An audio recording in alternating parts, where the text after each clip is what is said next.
Hello students, welcome back with the class 9th, chapter 2nd, parts 2, shehnai of Bismillah Khan. देखिए बेटा, जो आपका सेकंड चैप्टर है उसी का पार्ट है ये। फर्स्ट पार्ट में हमने सीखा था, किसके बारे में पढ़ा था, एवलिन ग्लैनी के बारे में, जो कि एक डीफ गर्ल है और जो सुन नहीं सकती, लेकिन उसके बाद भी she had achieved a lot of things in her life. बहुत सारे जो अवार्ड्स हैं वो अवार्ड उसको मिले हैं। यहाँ पर देखिए, पहले तो पिक्चर्स दी हुई है कुछ लोगों की। क्या आप इन लोगों को जानते हैं? और जो इंस्ट्रूमेंट वो प्ले करें, क्या आप उन इंस्ट्रूमेंट्स के बारे में जानते हैं? यहाँ पर इन सभी इंस्ट्रूमेंट्स में ये पर्सन जो है, इट वाज प्लेइंग द शहनाई, ये शहनाई को प्ले कर रही है। थिंक ऑफ द शहनाई, शहनाई को जब भी देखते हैं, the first thing you will probably imagine is a wedding और सिमिलर ओकेजन और function.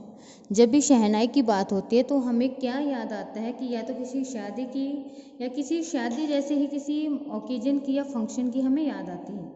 The next thing would probably be, उसके बाद जो सेकंड चीज़ हमें याद आएगी वो किसकी हो सकती है? उस्ताद बिस्मिल्लाह खां की हो सकती है, जो कि क्या थे? शहनाई मास्टर थे, शहनाई के बहुत बड़े मास्टर थे। एंड प्लेइंग दिस इंस्ट्रूमेंट, और इस इंस्ट्रूमेंट को क्या करते थे? प्ले करते थे।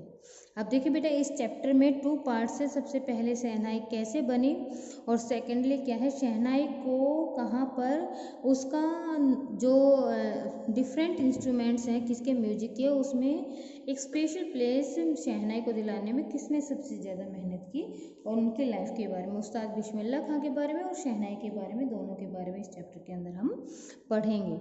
सबसे पहले देखिए बेटा, emperor Aurangzeb banned the playing of musical instrument called pungi, कि जो एम्परर हैं, एक जो सम्राट थे औरंगजेब, उन्होंने बैन कर दिया था, पाबंदी लगा दी थी किसके ऊपर? म्यूजिकल इंस्ट्रूमेंट है जिसको पुंगी के नाम से जाना जाता है, उसकी प्लेइंग के ऊपर, उसको बजाने के ऊपर। कहाँ पर? इन द रॉयल रेजिडेंस, कि जो रॉयल रेजिडेंस है यानी कि जो शाही निवास स्थान है, वहाँ पर उसके प्लेइंग पर उन्होंने बैन लगाई थी। ये 1 मार्क का क्वेश्चन भी है आप में, आपके बुक में।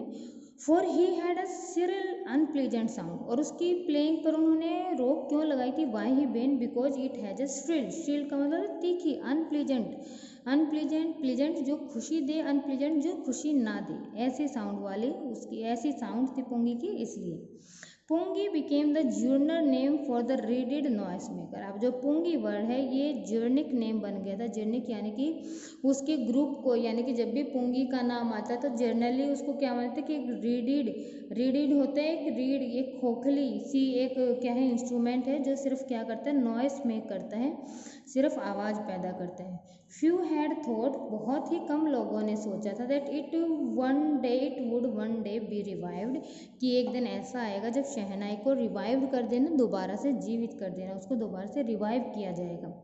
और ये काम किसने किया? अ barber of a family of professional musician, कि एक बार्बर, बार्बर मीन्स नाई, एक जो नाई है जिसकी फैमिली क्या थी? प्रोफेशनल म्यूजिशियन से बिलोंग करता था, जो who had access to the royal palace, जिसकी असेस का मतलब होता है पहुँच, जिसकी पहुँच कहाँ तक थी? शाही महल तक थी। Decided to improve the tonal quality of pungi, उन्होंने डिसाइड किया कि जो पुंगी की टोनल क्वालिटी है उसको वो इम्प्रूव करेगा। इसके लिए उन्होंने क्या किया? He chose a pipe with a natural hollow stem, उन्होंने एक नेचुरल यानी कि प्राकृतिक रूप से किसी पाइप के अंदर जो हॉलो स्टेम यानी कि जिसकी तले खोखली होती है, वो पाइप लिया। That was longer and broader than pungi, जो कि पुंगी से लंबा भी था और चौड़ा भी था। Made 7 holes on its body, और उसकी बॉडी के ऊपर 7 होल्स बनाए।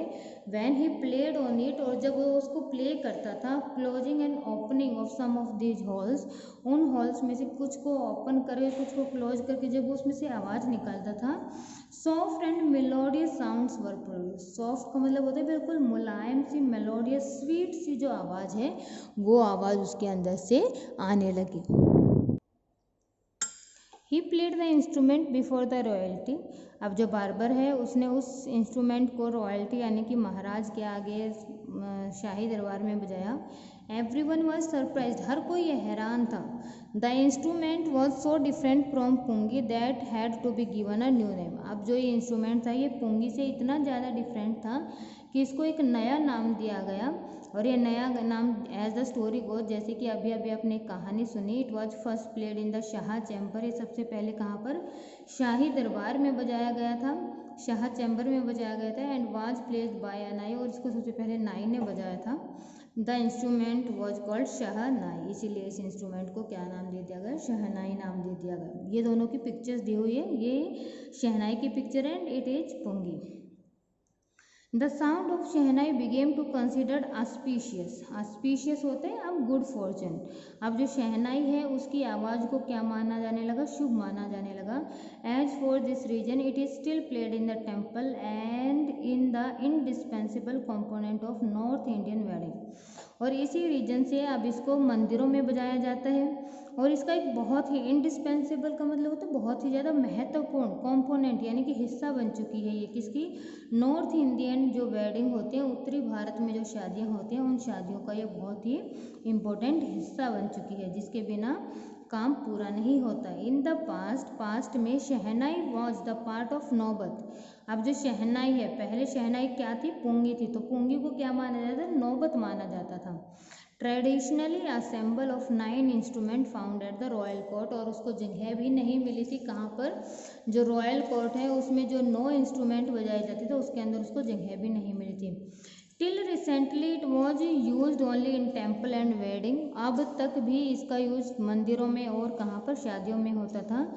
The credit for bringing this instrument on to the classical stage, यानी कि इस इंस्ट्रूमेंट को क्लासिकल साहित्यिक स्टेज पर लाने का जो श्रेय है वो किसको जाता है, गोज टू उस्ताद बिस्मिल्लाह खां। बिस्मिल्लाह खां को ये क्रेडिट जाता है, ये श्रेय जाता है कि उन्होंने किस तरीके से इस इंस्ट्रूमेंट को कहाँ पर, क्लासिकल स्टेज पर लाके खड़ा कर दिया।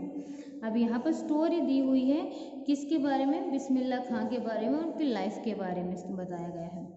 एज ए 5 ईयर ओल्ड, जब बिस्मिल्लाह खां 5 साल के थे, played gilli danda near a pond in the ancient state of Dumraon in Bihar. Bihar में जो डुमराव स्टेट है वहाँ पर जो एक क्या था, पॉन्ड था, उस तालाब के पास बिस्मिल्लाह खां क्या करते थे, 5 साल की उम्र में गिल्ली डंडा खेलते थे।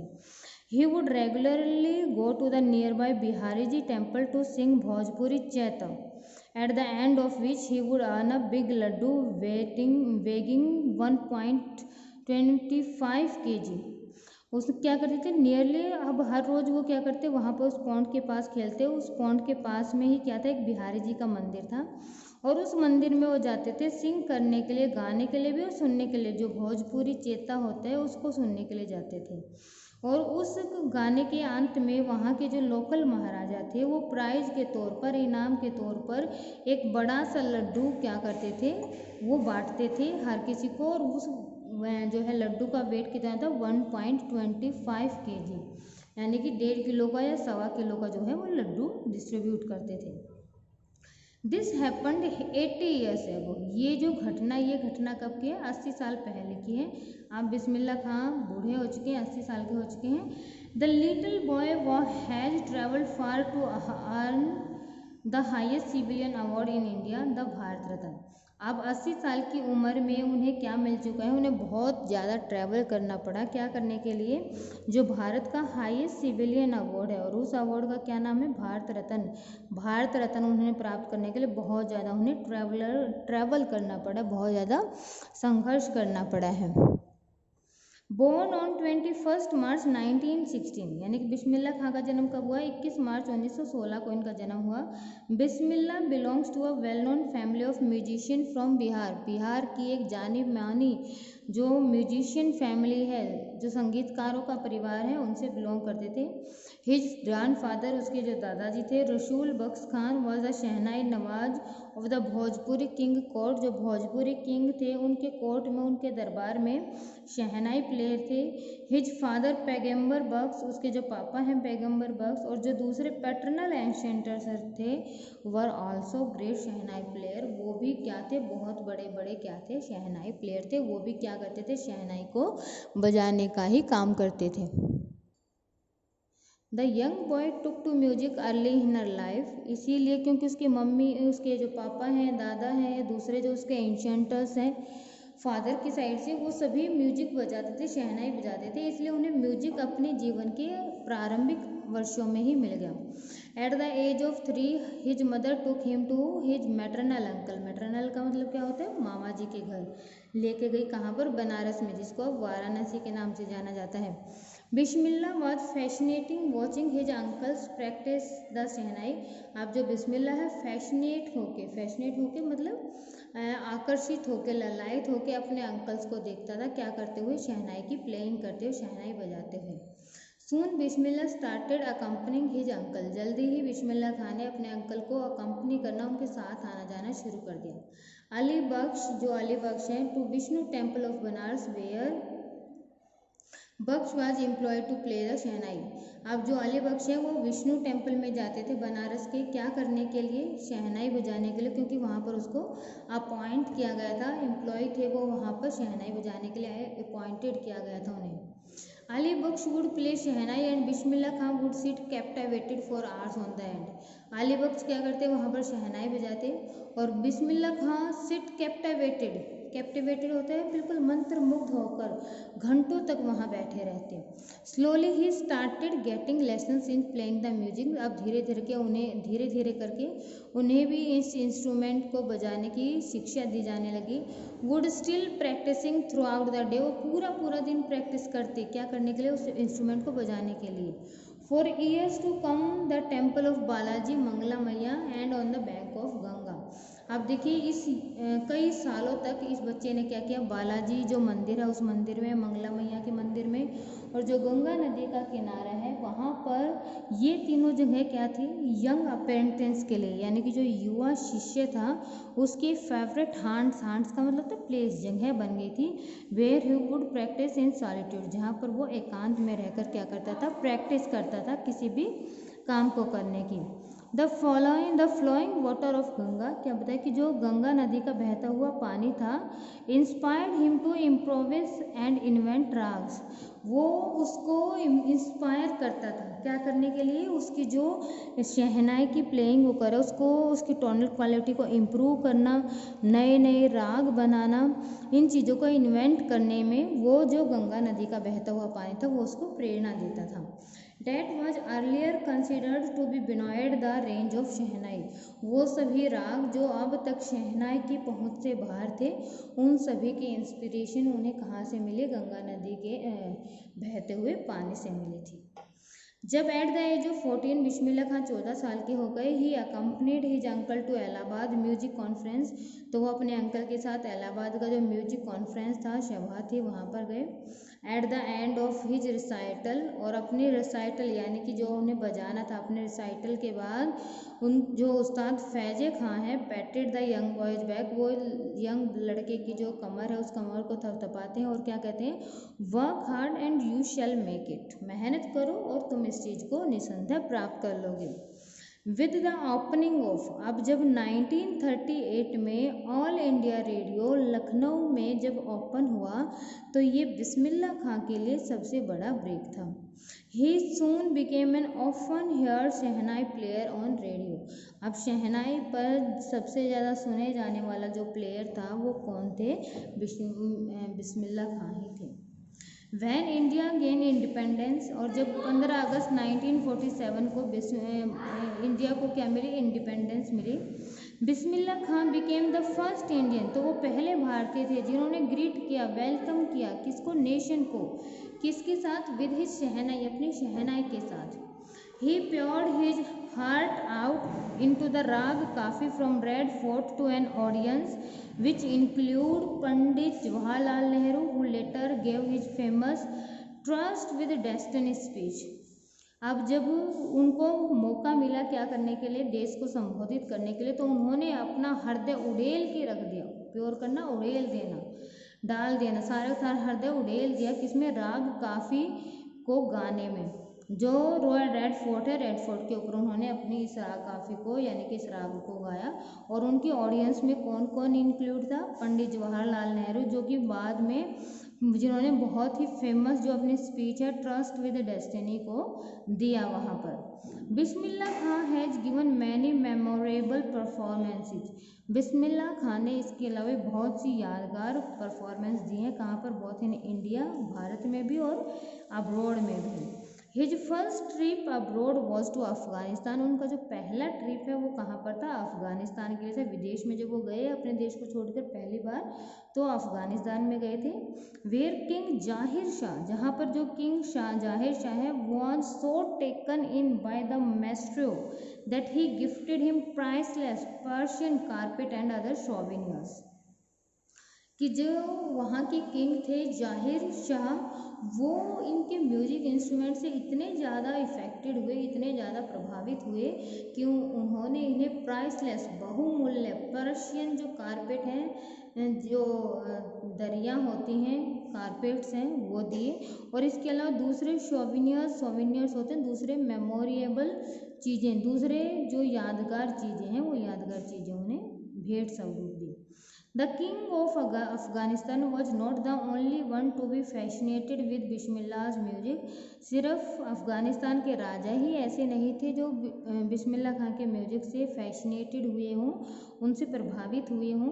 फिल्म डायरेक्टर विजय भट्ट, जो फिल्म डायरेक्टर हैं Vijay Bhatt, was so impressed after hearing Bismillah Khan play at festival that he named a film after the instrument called Goonj Uthi शहनाई। अब जो फिल्म डायरेक्टर विजय भट्ट हैं, वो भी उनके म्यूजिक से इतने ज़्यादा इंस्पायर हुए कि उन्होंने अपनी एक फ़िल्म का नाम ही, उनके इंस्ट्रूमेंट को सुनकर अपनी फ़िल्म का ही एक नाम क्या रख दिया, गूंज उठी शहनाई रख दिया। द फिल्म वॉज हिट, अब जो ये फिल्म है ये हिट हो गई। And one of Bismillah Khan composition, और इसके अलावा इसमें बिस्मिल्लाह खान की एक कंपोजिशन भी थी, उन्होंने एक गीत भी लिखा था, दिल का खिलौना है टूट गया। Turn out to be national wide chartbuster. और ये जो गाना है, ये गाना नेशनल वाइड पूरे देश में चार्ट बस्टर हो गया, यानी कि बहुत ज़्यादा फेमस हो गया।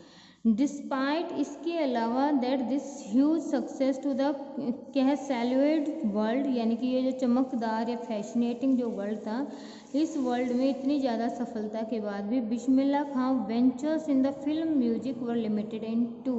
उन्होंने सिर्फ फिल्मी जगत की 2 ही फिल्मों में अपना म्यूजिक दिया। पहले तो क्या थी, गूंज विजय भट्ट की गूंज उठी शहनाई, और दूसरी थी विक्रम श्रीनिवास जो कन्नड़ हैं, उनका वेंचर था सांधी अपन्ना, उनकी फिल्म थी सांधी अपन्ना। इन 2 फिल्मों में ही उन्होंने अपना म्यूजिक दिया। I just can't come to terms with the artificiality and the glamour of the film world, he says with emphasise. जब उनसे पूछा गया कि आपने बाकी फिल्में और फिल्में क्यों नहीं की, तो उन्होंने क्या कहा कि मैं क्या नहीं कर पा रहा हूँ कि जो ये आर्टिफिशियल वर्ल्ड है या जो ग्लैमर है फिल्म वर्ल्ड का, उसके साथ सामंजस्य नहीं बैठा पा रहा हूँ। अवार्ड एंड रिकग्निशन, जो इनाम है, अवार्ड्स हैं और रिकग्निशन, जो पहचान और प्रसिद्धि है, केम थिक एंड फास्ट, थिक यानी कि भारी भरकम मात्रा में और बहुत जल्दी उन्हें मिलने लगी। Bismillah Khan became the first Indian to be invited to perform at the prestigious Lincoln Center hall in United States of America. जो बिस्मिल्लाह खां हैं, वो पहले भारतीय बने जिनको इनवाइट किया गया क्या करने के लिए, परफॉर्म करने के लिए। कहाँ पर, जो प्रेस्टिजियस सुप्रसिद्ध लिंकन सेंटर हॉल है यूनाइटेड स्टेट्स ऑफ अमेरिका में, वहाँ पर परफॉर्म करने के लिए वो पहले भारतीय थे जिनको इनवाइट किया गया। He also took part in the World Exposition in the Montreal। इसके अलावा उन्होंने वर्ल्ड एक्सपोजिशन में भी हिस्सा लिया, in the Cannes art festival में हिस्सा लिया, in the Osaka trade fair में भी हिस्सा लिया। So well known did he became internationally that at auditorium, अब वो अंतर्राष्ट्रीय रूप से इतने ज़्यादा फेमस बन गए कि एक जो ऑडिटोरियम है जिसका नाम क्या था, Tehran, was name after him. उनका तेहरान ऑडिटोरियम का नाम चेंज करके क्या रख दिया गया, तेहरा मॉस्की उस्ताद बिस्मिल्लाह खां, यानी कि इस ऑडिटोरियम का नाम चेंज करके तेहरा मॉस्की उस्ताद बिस्मिल्लाह खां रख दिया। इतने ज़्यादा क्या हो गए, फेमस हो गए थे वो इंटरनेशनली। अवार्ड्स लाइक पद्मश्री, जो भारत के नेशनल अवार्ड्स हैं, जैसे कि पद्मश्री, पद्म भूषण, पद्म विभूषण, वर कन्फर्ड ऑन हिम, कन्फर्ड करना होता है विभूषित करना, प्रदान करना, उनको दिए गए। इन 2001 में Ustad Bismillah Khan was awarded India's highest civilian award, और 2001 में भारत का सबसे हाईएस्ट जो सिविलियन अवार्ड है भारत रत्न, वो उनको दिया गया। With the coveted award resting on his chest. अब जो विभूषित किया गया अवार्ड है जब उनकी चेस्ट के ऊपर था, his eyes glittering with the rare happiness, उसकी जो आँखें हैं वो एक उनमें एक रेयर हैप्पीनेस थी, खुशी थी। और क्या कहा, all I would like to say, सिर्फ मैं एक ही चीज़ कहना चाहूँगा, टीच योर चिल्ड्रन म्यूजिक, कि आप अपने बच्चों को म्यूजिक सिखाएं। दिस इज हिंदुस्तान्स रिचेस्ट ट्रेडिशन, ये भारत का सबसे रिचेस्ट, सबसे ज़्यादा सुप्रसिद्ध, सबसे ज़्यादा समृद्ध ट्रेडिशन है, परंपरा है। इवन द वेस्ट, यहाँ तक कि इस कला के बारे में जो पश्चिमी देश हैं, is now coming to learn our music, वो भी हमारे यहाँ पर आ रहे हैं इस म्यूजिक को सुनने में, सीखने के लिए। इसीलिए अपने बच्चों को क्या सिखाओ, म्यूजिक सिखाओ। इन spite of travelling all over the world, उसने कहा कि मैं पूरे विश्व में लगभग वो घूम चुके थे। Khan Sahab as he is fondly called, उनको फॉन्डली प्यार से क्या कहा जाता था, खान साहब कहा जाता था। Is exceedingly fond of Banaras and Dumraon, लेकिन सारे विश्व में घूमने के बाद भी वो सबसे ज़्यादा पसंद किसे करते थे, बनारस को और डुमराव को ही करते थे। They remain for him the most wonderful towns of the world, वो दोनों जगह उनके लिए पूरे विश्व में सबसे ज़्यादा वंडरफुल टाउन्स थे। ये ऐसा कैसे पता चला हमें कि एक स्टूडेंट था, on his once wanted him to head a shehnai school in USA, उनका एक शिष्य था, वो उनसे चाहता था कि वो यूएसए में ही एक म्यूजिक स्कूल खोलें। And the student promise to recreate the atmosphere of Banaras by replicating the temples here, और उन्होंने ये भी कह दिया कि बनारस के अंदर जो मंदिर हैं उन मंदिरों का निर्माण वो यहाँ पर यूएसए में करा देंगे, क्या करके, यानी कि बनारस की जो छवि है उस छवि को यहाँ यूएसए में ला देंगे, क्या करके कि बनारस के अंदर जो जो मंदिर हैं उन मंदिरों का यूएसए में निर्माण करा के। अब बट खान साहब आस्क्ड हिम, लेकिन खान साहब ने उससे क्या पूछा, if he would able to transport river Ganga as well, कि ठीक है आप बनारस जैसी छवि ला देंगे यूएसए में, लेकिन क्या आप गंगा नदी को भी यहाँ पर ला देंगे, ट्रांसपोर्ट कर सकते हैं। Later he remember to have said that, और बाद में उन्हें ये भी कहते हुए पाया गया, that is why when ever I am in foreign country, कि जब भी मैं किसी विदेश में होता हूँ, किसी दूसरे देश में होता हूँ, I keep yearning to see Hindustan, yearning होना, इच्छा होना, मेरे अंदर एक तीव्र इच्छा होती है हिंदुस्तान को देखने की। वाइल इन मुंबई, जब मैं मुंबई में होता हूँ, I think of only Banaras, तो मैं सिर्फ बनारस के बारे में सोचता हूँ, एंड ओनली गंगा, और सिर्फ गंगा नदी के बारे में सोचता हूँ। वाइल इन बनारस, और जब बनारस में होता हूँ, आई मिस द यूनिक माथा ऑफ डुमराव, तो जो मैं डुमराव के यूनिक जो माता है, यानी कि जो वहाँ पर मंगला मैया हैं, बालाजी थे, या जो भी वहाँ पर एटमॉस्फेयर था, उस गांव के, उस टाउन के एटमॉस्फेयर को बहुत ज़्यादा मिस करता हूँ। Ustad Bismillah Khan life is a perfect example of rich cultural heritage of India. अब जो उस्ताद बिस्मिल्लाह खान हैं उनका जीवन एक परफेक्ट एग्जाम्पल है किस चीज़ का, रिच और जो कल्चरल हेरिटेज है, यानी कि जो भारत की जो है समृद्धि है, या भारत के जो हेरिटेज है, कल्चर सांस्कृतिक विरासत है, उसका बिल्कुल सही एग्जाम्पल है वो। One that effortlessly accept that devout Muslim, devout होते हैं कट्टर जो मुस्लिम है, लाइक हिम, उनके जैसा, कैन वेरी नेचुरली, वो बिल्कुल साधारण तौर पर प्ले द शहनाई, शहनाई बजाना पसंद करते हैं, एवरी मॉर्निंग, हर सुबह, कहाँ पर, at Kashi Vishwanath temple, Kashi Vishwanath temple में। अब उस्ताद बिस्मिल्लाह खान 21 अगस्त 2006 में एट द एज ऑफ 90, 80 साल की उम्र में, तो आफ्टर अ प्रोलॉन्ग्ड इलनेस, एक लंबी बीमारी के कारण चल बसे। He was given a state funeral, उन्हें जो स्टेट राज्य की तरफ से जो फर्नल होता है, दाह संस्कार होता है, उनका वो किया गया। And the government of India declare 1 day of national morning, और इतना ही नहीं, जो भारतीय सरकार है, भारत सरकार ने एक दिन का राष्ट्रीय शोक भी उनके मरणोपरांत घोषित किया। यानी कि यहाँ पर जो उस्ताद बिस्मिल्लाह खान है वो हमें एक एग्जाम्पल दे रहे हैं कि in spite of it that he was a Muslim, devout Muslim, लेकिन फिर भी वो क्या कर सकते थे, आसानी से क्या कर सकते थे, शहनाई बजा सकते थे। कहाँ पर? जो हिंदुओं का मंदिर है काशी विश्वनाथ टेम्पल में, उनको क्या किया जाता था? शहनाई बजाने के लिए आमंत्रित किया जाता था। यानी कि यहाँ पर ये चैप्टर आपको क्या बता रहा है कि सोशल जो डिस्क्रिमिनेशन होता है, सामाजिक जो उतार चढ़ाव होते हैं, भेद होता है, उस रंग भेद के बाद भी, उस भेदभाव के बाद भी भारत के अंदर वो आसानी से क्या कर सकते थे? अपने विचारों को, अपने म्यूजिक को, अपनी कला को सरवाइव कर पाए। तो इतना ही नहीं, उनकी कला को अच्छा प्लेटफॉर्म देने के लिए उनको क्या किया जाता था? बार बार किसी भी हिंदू टेम्पल में वो नेचुरली बजाते थे और पसंद भी करते थे। इसीलिए वो विदेश में रहकर भी किसके बारे में? गंगा नदी के बारे में, उन मंदिरों के बारे में, मंगला मैया और बिहारी जी का जो टेम्पल था उनके बारे में वो लगातार सोचते रहते थे, क्योंकि उनके म्यूजिक को प्रेरणा देने का जो सोर्स था वो क्या था? वो यही मंदिर और वही गंगा नदी का बहता हुआ पानी था।